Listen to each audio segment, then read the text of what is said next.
Magandang araw ulit. At welcome to my YouTube channel. Gagawa po ako ngayon ng pattern ng small na baby collar.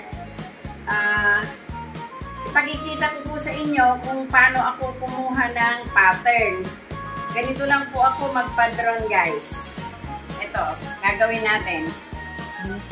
Guys, ang bust nito ay 40. Kaya dito po, susukat muna tayo ng 10 inches. Yan. Tapos, baba muna po tayo sa banda rito. Yan, 10 inches din. Ngayon, ang length po nito ay saan na ba? 21. Kaya mula po dito, sukat po tayo dito. Yan, 10 inches din po dito. Yan. Ito siya, guys, Ito yung length niya. Ngayon, guguhitan muna po natin yung pinaka-length. Yan. Tapos, guys, ito yung pinaka-body niya. 40 inches. Yan, nakuha na natin. Yan. Ito yung length niya, 21. Ito yung bust niya, 40. Kaya 10 ang kinuha natin dito. Ngayon, dito na po tayo sa neck. Mula po dito sa tabing to, maglalagay tayo dito ng guhit para po ito sa neck. 3 inches po. Tapos, ang shoulder ko ay 8.5 kasi 17 po yung shoulder niya, kaya dito po tayo sa 8.5. Ngayon, dun po sa 8.5, bumaba po tayo ng half inch. Ito siya, guys. Mula po dun sa half inch, kumunik po tayo dito sa neck. Yan na po. Guys, ito na yung sa sleeve, 9 inches. Dito po tayo sa 9 inches. Yan, dito tayo, guys. Tapos, guhitan po natin. Yan. Ngayon, guys, itong 9 inches, kunin po natin yung kalahati. Bali, 4 inches and a half. Ito na, guys. Nakuha na natin yung 4 and a half, yung kalahati ng kanyang sleeve. Papasok po tayo dito, mula dito sa tabi ng 1 inch and a half. Yan. Tapos, dito po sa 1 inch and a half na to, kino-connect ko na lang po siya dito.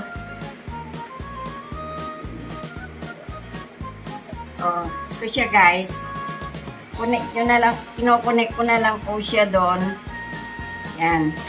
Ngayon, dito po, itong pinakabatok niya, bababa lang po tayo dito ng 1 inch.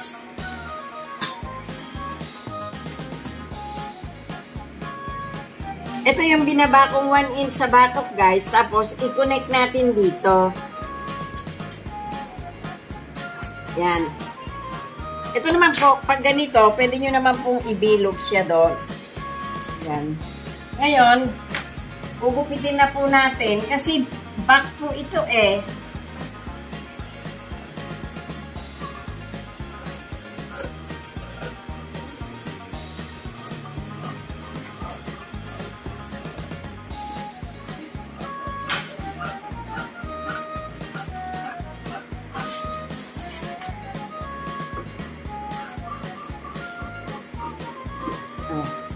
Ito na po yung aking back. Yan.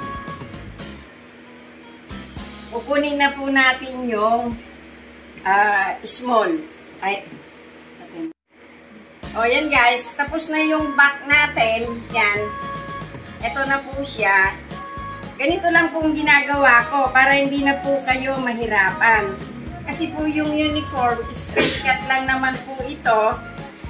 O, ito siya guys. Ito yung tabi. Tinutupian ko lang po siya dito ng 1 inch. Pwede rin pong 2 inches para maganda po yung flat ng front niya. O kaya, o yan, 2 inches. Tapos, pinapatong ko lang ito guys. Yan. Pag pinatong nyo itong back, yan. Magtitira po kayo dito ng 1/2 inch dito sa pinold nyo. Ngayon, ganito lang yun guys. Gupitin na muna natin ng kapareho ng ito, yung back. Ito lang po kasi yung ginagawa ko. Mas madali po ito kasi konti lang po yung sinusukat-sukat natin. O yan, gupitin na po natin dito. O, yan siya guys. Ito, nakuha na natin ng ganito. Ngayon, ang front niya, ang neck niya sa front ay 6 inches.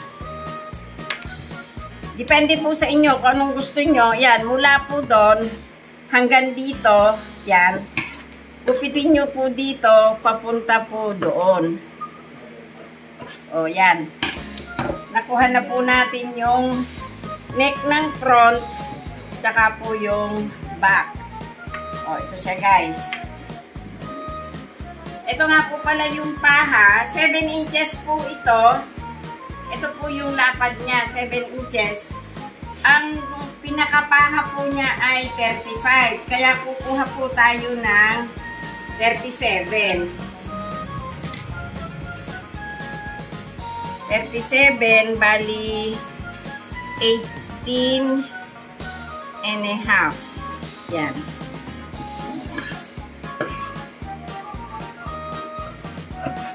Yan siya guys. Tapos guys, ganun lang ginagawa ko. Magtataka po kayo, hindi ko po ito tatahiin. Pattern po ito. Kasi po, pagka po papel, madali po masira. O, yan siya guys. O. 3 and 1/4. Pwede na rin po yun. Yan, ito na siya guys. Nakuha natin yung paha. Ngayon, sa sleeve,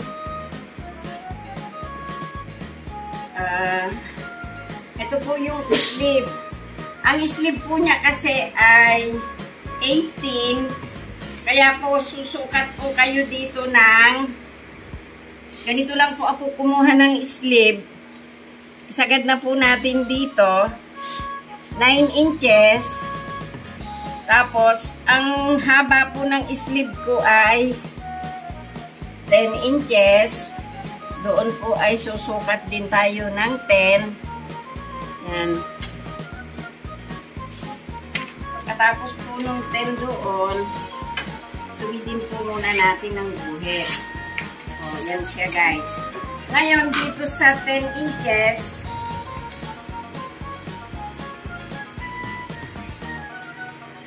dito sa, yung pong sleeve natin ay 9 inches.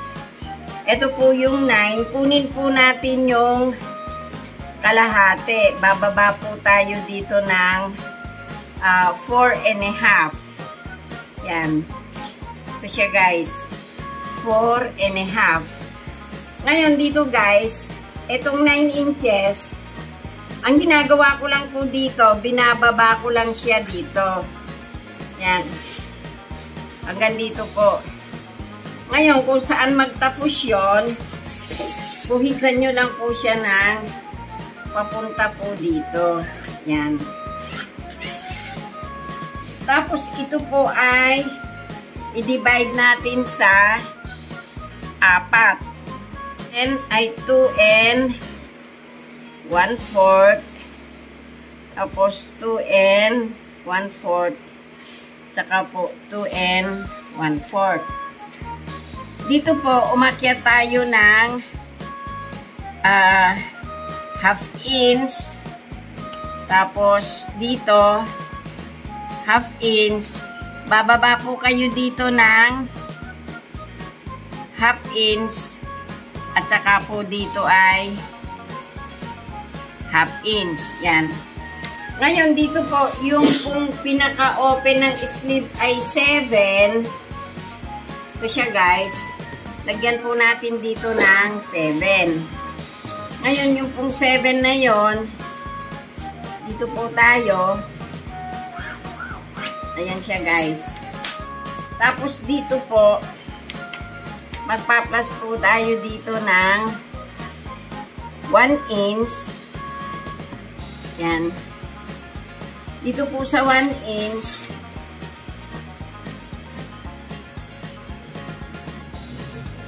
yan. Tapos guys, ito. Yan. Balik po tayo dito. Dito kanina guys, ito yung ending natin. Nagbaba po tayo dito kanina ng 1/2 inch. Yan. Ngayon, lalanding po tayo dito. Yan. Yan. Isa na po kayo. Gupitin ko na lang po. Makukuha nyo na rin po to. Oh, yun guys. Isa na kayo. Ganito lang mag-pattern ang lola nyo. Oh, yan. Ito na po yung sleeve natin. Ngayon, kung nahahabaan naman po kayo sa sleeve nyo, magbawas po kayo. Pero yung po kasing small na uniform namin, ganito po yung aming sleeve. Yan. Magbaba po kayo dito, umakyat po kayo dito. O yan guys. Tapos na po yung sleeve natin. Ngayon, dito sa collar, ito siya guys, oh. Yung collar kasi, pabilog po kasi yung collar nito. Ang ginagawa ko lang po, bababa po tayo dito ng 5 inches. Tapos po, gumuhit kayo ng 3 inches. Yan guys. Ngayon yung harap, 6 inches po yon. Pwede nyo pong slide yung ganito. Ngayon, ang ginagawa ko guys, yung kasing collar natin ay 5 inches. Ayan, ito po. Kinukuha ko po siya dito ng ganito. Pero pwede nyo pa rin po naman siyang bilugin kung ano yung gusto nyong kabilugan. Yan. Ito po, pwede nyo na po siyang slide doon. Ganito lang siya guys. Pagdating po dyan sa kalahatian, pwede nyo na po siyang gupitin at pwede na po kayong maglanding doon. Yan. Dito po kasi, kailangan may allowance din kayo. Pagdating dito guys, imbes na kumanto kayo doon, bumilog po kayo dito. Oh. Ito lang siya guys.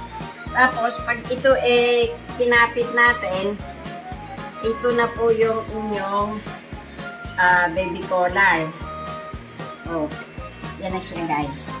Oh, yan guys. Tapos na yung simpleng pattern ko. Sana may nakuha naman kayong idea sa padron ko. At salamat sa mga nanonood. Huwag niyo pong kalimutang mag-subscribe, mag-like, at mag-share. Thank you!